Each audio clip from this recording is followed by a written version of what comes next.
and the ban on British flights to Sharm el Sheikh or risk further airline failures following the collapse of Monarch. That is the message from MPs and the Egyptian ambassador.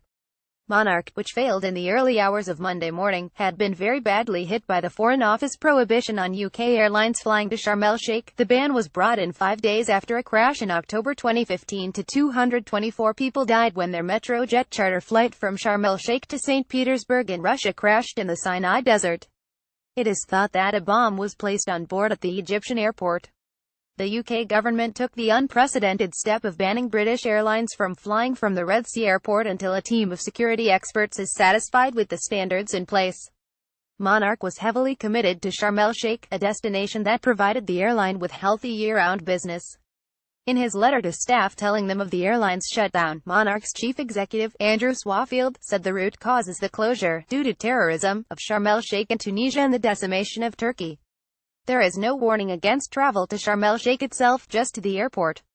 But the effect of the ban has been to end British package tourism to Egypt's leading resort. The All-Party Parliamentary Group on Egypt is calling for immediate action to reopen the route, saying Monarch's collapse shows that the ban is not only having a devastating effect on the Egyptian economy, but also damaging the British economy. If we do not want to hear of further similar stories, it is vital that the flight ban be lifted as soon as possible.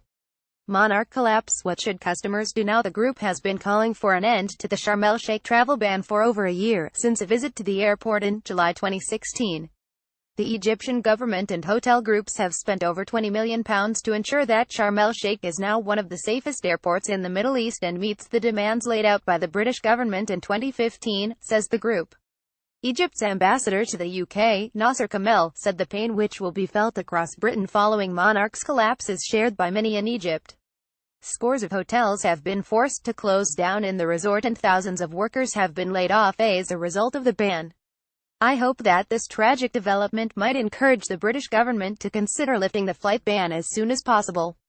The Foreign Office says we will continue working with the Egyptian authorities to enable regular flights between the UK and Sharm el Sheikh to resume. We are also liaising with travel companies so that they are able to resume flights and holidays in Sharm el Sheikh as soon as appropriate security arrangements are in place. Rumors in the travel industry strongly suggest that David Cameron was preparing to lift the ban last summer, but his resignation as Prime Minister and the ensuing political chaos took Sharm el Sheikh off the agenda. In July, the ban on travel to Tunisia, which had been in force for 2 years, was lifted by the Foreign Office. More about Sharm el Sheikh. Foreign Office reuse content. We use cookies to enhance your visit to our site and to bring you advertisements that might interest you. Read our privacy and cookie policies to find out more.